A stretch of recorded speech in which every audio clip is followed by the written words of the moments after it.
Welcome to NatureBacked podcast, where we are speaking about the green future with entrepreneurs and investors from around the world. My name is Tarmo Virki, and today my guest is Kaluiji, a carbon expert who has been working in the industry for several years. Welcome, Kenny, to the show. You've been around quite a lot. Tell in short what you are doing these days in the carbon space. Yeah, thank you so much for having me, Tamu. It's a rare opportunity, and I take that very seriously and no, not lightly. Just to be included in your podcast, in your platform as well.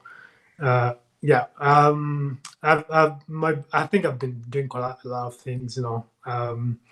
Currently, I'm working a lot on the carbon side, trying to focus on the EU ETS, but also that's on the compliance side, and also been working pretty much trying to advise companies, for example, Airbornics, I think that's from Estonia, that are doing afforestation. I've been advising those guys. They're pretty much on the advisory side. That's where I think today I am. On the carbon market side, both on the compliance and also advisory on the voluntary carbon markets here. Apart from that, I'm also running, a venture tech village in Africa, and that means I'm trying to see how we can drive more women into tech in Africa. So giving a lot of opportunities to women to actually join this platform that I'm building.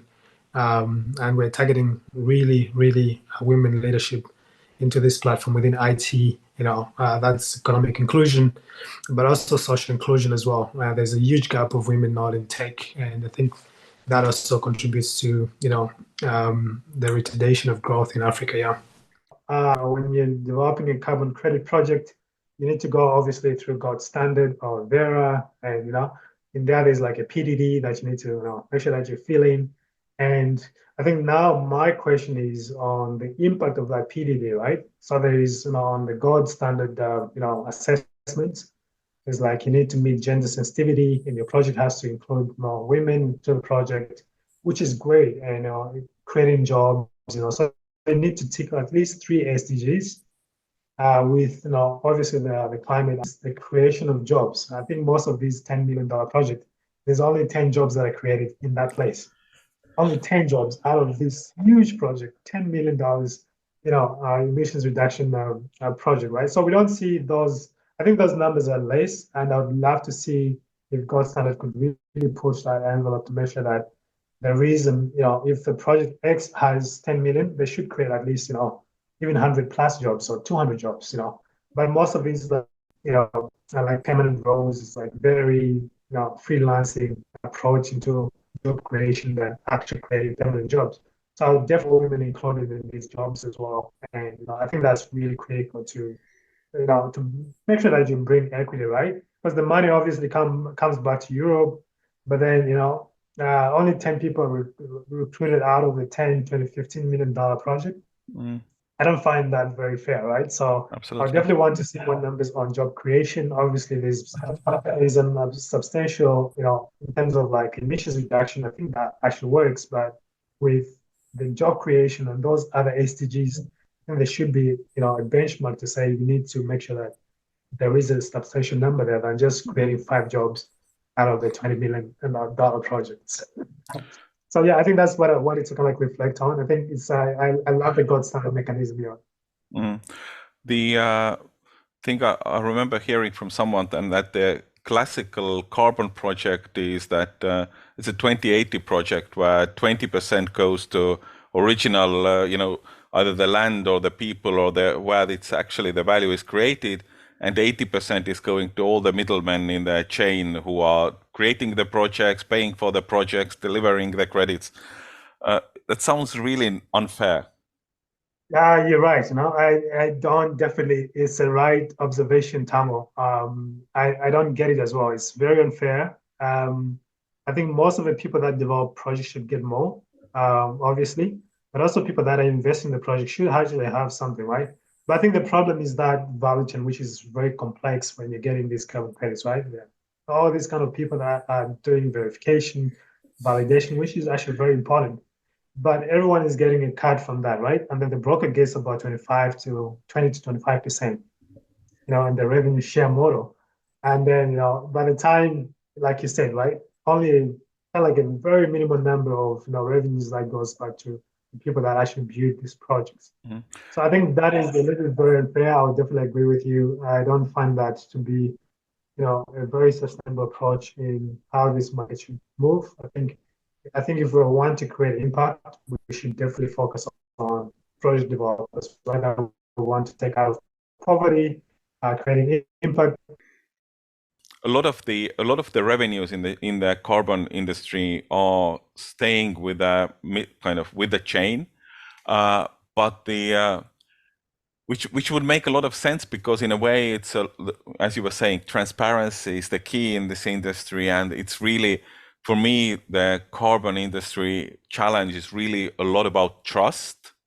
So if you have if you need to build that trust, it's kind of logical that there are costs related and so on, that if we would go all directly to the person on the ground saying that I planted those trees here, can I get my money for those carbon savings created, it would be even more complicated. But how do you see this kind of the trust challenge of this industry? Yeah, good observation there. I mean, the challenge is like is humongous, right? It's a very big challenge. Trust, obviously, is something that you need to benchmark, especially if you're going to go into a market to buy credits, but also, talking to developers, right?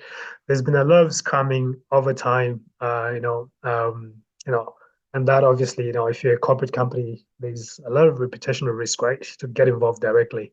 So I think this is why maybe, like you said, the brokers in between this huge value chain in between, the buyer, the project owner, and also the eventual buyer.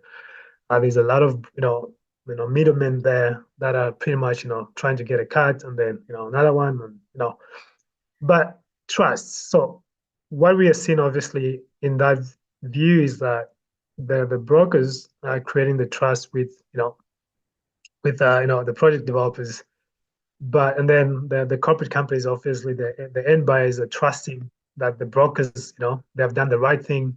They've done the due diligence process on, obviously the project itself, and then they're able to trust. So they obviously they're creating the trust link there between the buyer and the project developer.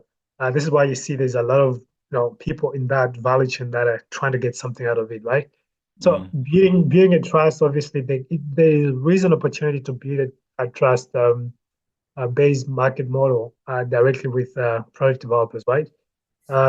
You definitely need to have people in the team. I think what I've seen most of the companies that are buying, they do not have people that could actually really focus on procuring these carbon credits, right? You know, you might be like a sustainability manager, and then you're really overworked with other things on your plate. So this is why you're trying to say, hey, I'll just definitely go to the buyer, to the broker, and then the broker can fix this for us, right?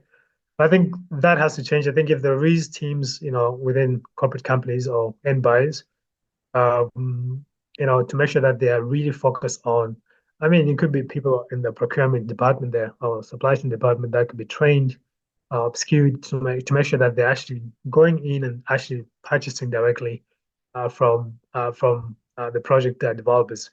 That that could help obviously the project developers so that they don't give away 25% of their project to brokers, and then the brokers are getting some commission from the corporate companies.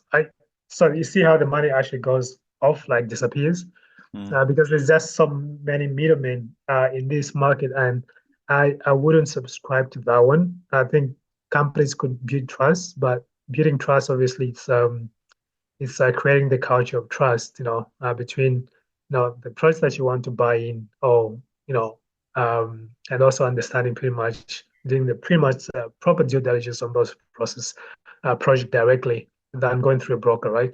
And I mean, there's always risk as well, like reputational risks with Mm. buying through a broker as well, right? It's not everything is like it's glittering gold. Of course. There is reputational risk that is involved with brokers as well, and we've had so many of these things. Oh, we bought carbon credits, and then 90% were not actually accurate. All these kind of things, will definitely happen in the market. But I think what's I think the future of carbon credits. I think with that, overview that you've just shared is companies building a trust-based model with project developers directly. But you definitely need to set up an infrastructure for that. It's Mm, not easy, but once you do that, there's going to be that where companies project developers could actually leverage on that revenue than splitting that across 10, 15 people that are involved in that chain. Yeah, so I think that could actually be the base model, trust based model, but directly with project developers. Yeah, I think I would definitely go for that one. mm, Take the middleman out. mm. Over the last year or so, we've seen a lot of big media outlets unveiling their overblown carbon estimates of mostly Vera, but probably in general the carbon industry.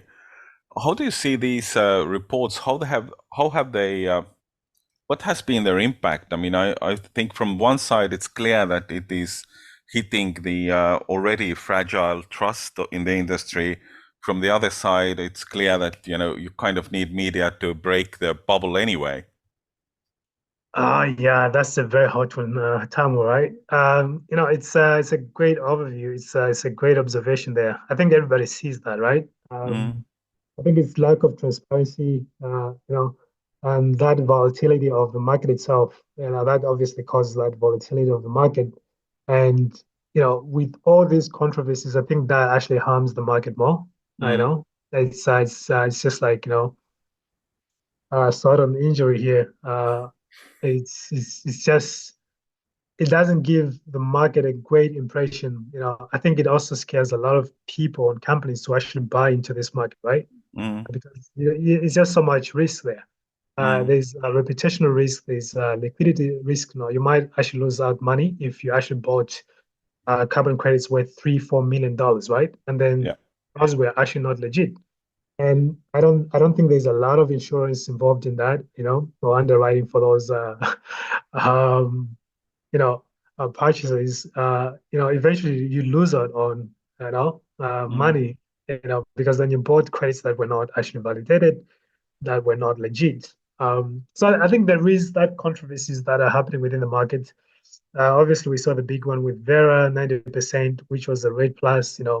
Obviously, that one I saw it coming in a way. mm, Uh, I saw it coming. Red Plus project, they need rebranding.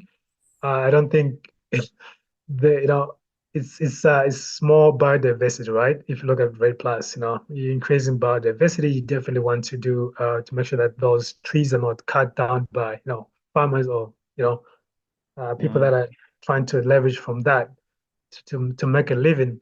It's more biodiversity. We're serving biodiversity. I would look into Red Plus to be more rebranded into biodiversity credits, because the Red Plus itself, I think, because that was like the biggest, and that actually what actually brought that controversy, right? mm, With very around 90%.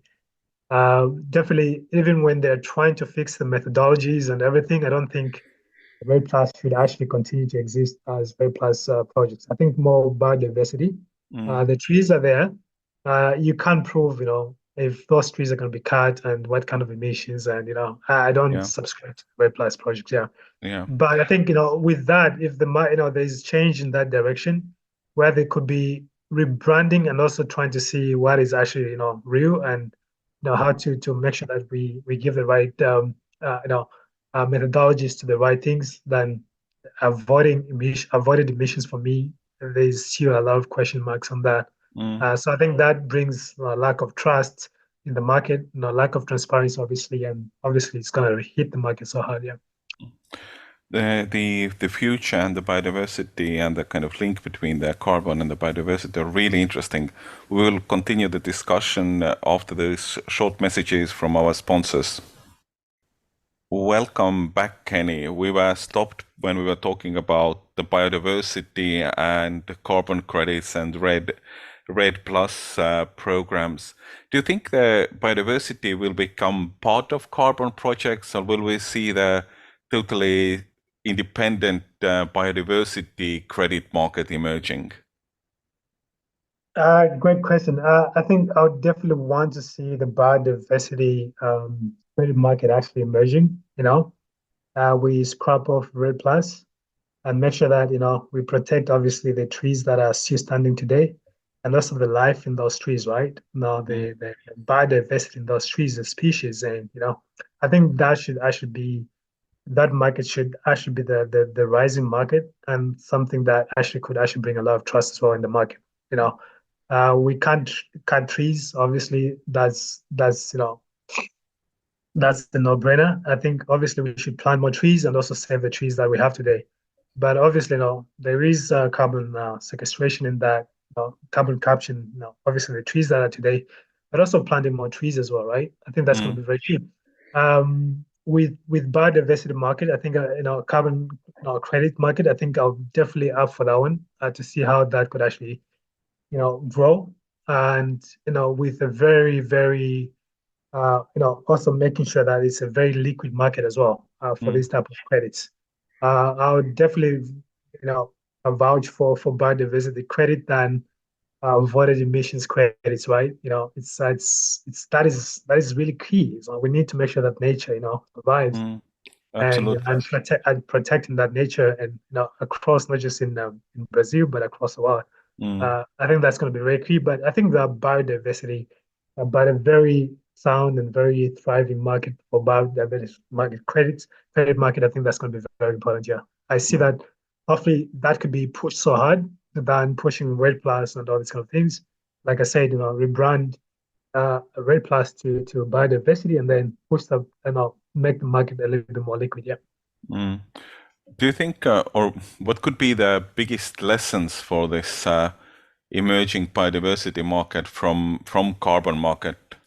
I mean, I think it will have the very similar challenges as carbon market with the trust questions and probably if we will have a separate obligatory and voluntary markets, we will definitely see on the voluntary market a lot of how would I say weird projects where everything is clearly not right when somebody looks under the hood. Yeah, I mean it's a good one. Good question. Yeah. Yeah, I mean, I think this is why we set up the safeguards, right? I think we see the Integrity Council. I think I really like that organization, the Integrity Council on Voluntary Carbon Markets. Mm, These are people that would ensure that they set up the right, guardrails on, this emerging market, obviously, carbon credit market for biodiversity. I think if that is done by very legit organization like the Integrity Council for Voluntary Carbon Markets, that actually brings a lot of trust, right? You know, I think if this is something that these guys, for the Integrity Council take, hands on and say we can actually create this market to actually thrive, we might avoid things that we've seen, like you said, right? Lack of transparency, scams, but also technology is going to be very critical to this market for biodiversity.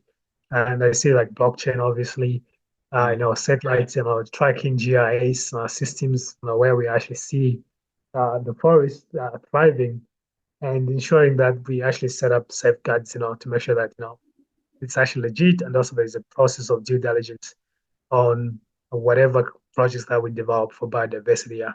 But eventually biodiversity should actually benefit, local communities. And I think that's the view, right? I think most of the companies that are trading or trying to go into markets, I think they get, like we discussed already, part of a bigger chunk of the revenues. And then people that are local, they don't actually get, they pretty much get nothing, right? mm, So I think we'd love to see that the biodiversity, say in Brazil, those tribes that are living in those areas where they need to protect the trees, they're really, really, compensated, to make sure that they have a thriving economy around them.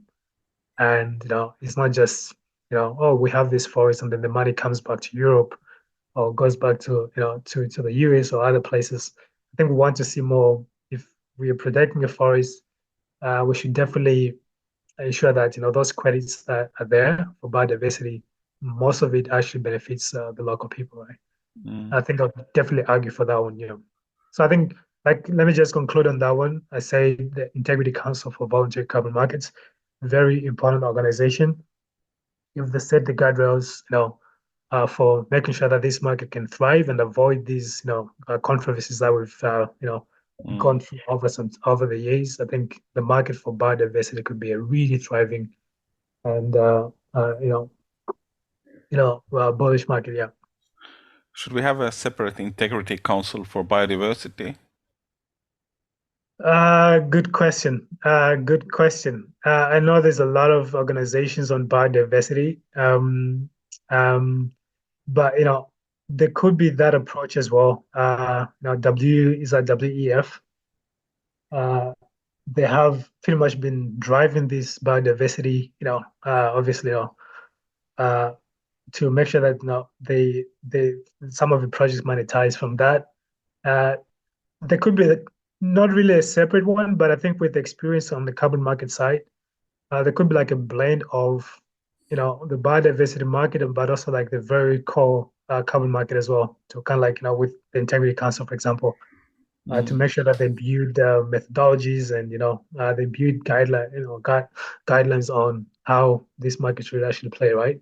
Or should be. I think there could be like a blended one, because there is both experience on the carbon side, but also, on the biodiversity experts, like, WEF. Uh, I think that could be actually be great to have that blend of, organizations trying to build, a system to make sure that the market actually can thrive, yeah. We started off discussing a little bit about villages and getting the local support systems in place and the local to help the local communities to thrive. So I think I think probably the key for both the biodiversity and the carbon side is the actual actual benefit of the local people. Absolutely, absolutely. I think I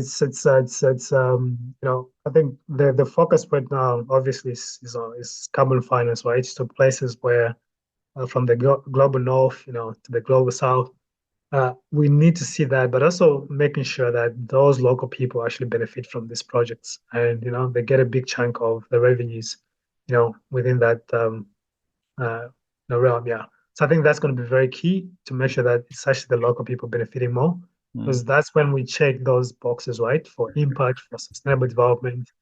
And I think this is why this is actually set up. The whole market, mechanism is that there is sustainable development, obviously with mitigation of CO2 emissions in that process as well. So I think and that includes biodiversity, but also the carbon market side as well. That the local people should actually be the winners or not.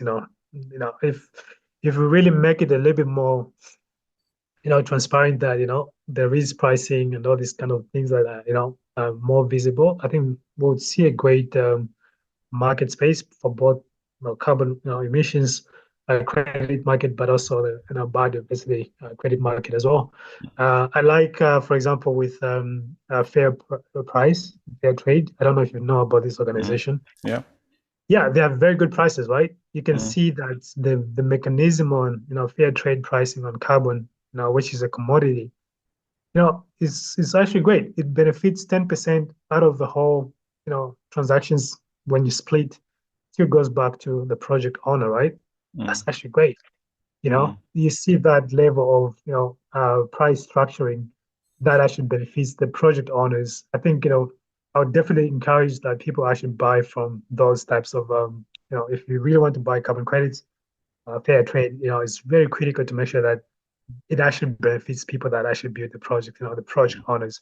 And that pricing, a lot of people actually don't know. It's a really good price, because then it's the money goes back, most of it to the project developers, the local people, the local communities that need to benefit from that trade here. We will continue the discussion after these short messages from our sponsors. Welcome back. As we are trying to slowly start to wrap up the discussion, going back to your kind of core know-how and the key kind of your core kind of background, the carbon markets. We have the European ETS, we have other local ETS things popping up, as you said, in a number of places in China and California and maybe somewhere else. And then we have this totally wild west voluntary carbon market. How do you see the kind of pricing on those markets developing? I think in the early days of the European ETS market, it was easy to say that, from this €5 level, the prices will only increase, and everybody who was in that market was, taking long positions and benefiting for years from those positions. But what about now? I mean, where is the ETS trading now in late January of the 2024? Good question. Yeah, I mean, like I mentioned earlier, that the ETS program has actually produced a lot of results over time. With emissions reduction within the EU. With the pricing, I think that's a really great question, right? Um, you know, the pricing obviously is market based. Um, Of course. but we see with the pricing that actually goes with regulation, right? It's kind of like True. parallel with goes hand in hand with regulation. Fit for 55, for example, I think that's actually a really great regulation there, regulatory too, that would drive the pricing up again. So I think over time in the within the ETS program, especially for the EU, we see that the regulatory framework actually drives the pricing up. So the more they actually try to reduce allocations, the prices are going to be very high, and we'll see over time, 2030 carbon credit our emissions, the ETS pricing going to $200 per ton, right? Hmm. And now they're bringing in new, industries like, the maritime sector as well, shipping that will actually be, I think they have already started this from this year, Yeah. January this year. So we see that, right? I think there's going to be a lot of, industries and sectors that are going to be affected by the ETS program or be, included in the ETS program. But I think the question of the pricing, it's driven by regulation, right? It's something Mm. that the EU is really, really strict on, and I think they have really nailed on that pricing mechanism that they over time is going to be increasing as the regulation actually new regulatory policies of tools actually pops up. Yeah, so I Mm. think with that regulation and pricing, I think the EU market, price is gonna go a little bit higher, and we don't see that obviously in the VCM, right? It's a Mm. worldwide waste, as you call it. So, but yeah, with the ETS, I think it's very structured market. The pricing is really driven by regulation, Mm. and we see more regulation coming, and the pricing also going up as well. So yeah, so if you are affected, one of the sectors within the ETS program, the price is actually going to go up. Mm. But we also want to see the same for the DCM market, right? But it has to be really structured, more visible, visibility, transparency, and also avoiding these volatile risks as well. Yeah. Mm. In some of the early episodes of NatureBacked, I've already pitched, I think, the idea that if I would have, I don't know, 10 or 100 million fund, I would probably buy up the ETS one of the carbon credits this year and sell them at 2029 when everybody's trying to, reach their 2030 targets. Yeah. Did you discuss that already Yeah, from the earlier I think episode? I think I've suggested in the early episodes already to the audience that it would to me it would make a lot of sense.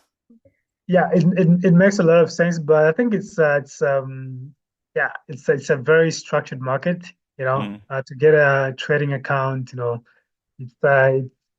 when you want to transfer allocations or these allowances that they give, it's a very structured market, right? It's not an easy process as well. Mm. Just to So get that so to get that maybe it's easier to licensing. do it on a voluntary side then. Yeah, I think on with your ambitions and your vision there, the volunteer side makes a lot of sense. Mm. But we've seen also some of the funds, that are really working very hard on the ETS side. I think they've Mm. done pretty well. I know one fund, I think from the UK, that is actually doing so well with over 400 million, serving the ETS market, Mm. uh, you know, market value there. Yeah. So Kenny, as we wrapping up here, what's your kind of big goal for 2024? Great question. Thank you so much for having me. Very much appreciate it. Yeah, 2024. I think I would definitely want to launch my project, for social inclusion. with women in tech in Africa, the platform that I've built. So we're launching that in Namibia, in Windhoek. So I'm really excited to make sure that we get more women and more girls, to do internship programs and to get started, right? And these are things that I really focused on this year to make sure that we drive women leadership in Africa within tech to get the space that they deserve. And over time, I think I definitely want to work with a lot of companies, advising companies on compliancy, truth and transparency. So I think I definitely want to work around the truth market where I can spend some time to help companies if they want to look into buying credits or trying to get that trust from companies that I know that are actually doing a great job on this market in terms of the impact, but also the emissions reduction, like impact on economic inclusion, on pricing and affordability of local communities. I'm very much focused on looking into that picture than just getting the revenues. So I definitely want to help a lot of companies to understand, on the compliance side, but also the truth and also the transparency side. Yeah, that's my goal this year. Thank you so much, Kenny, for joining us today. Thank you so much for having me, Tamo. Great podcast and keep going. I love it. Electricast. Welcome to Tuning Into Sound Wellbeing, where we harmonise your mind, body and soul. I'm Amanda, your sound therapy expert. And I'm Stephen, the curious explorer uncovering the mysteries of sound. Together we explore vibrations, frequencies and the power of sound therapy and tuning forks. Discover ancient wisdom, reduce stress and tune into a healthier life. Subscribe to Tuning Into Sound Wellbeing today. If you're a working professional wondering what's next for your career, you've come to the right place.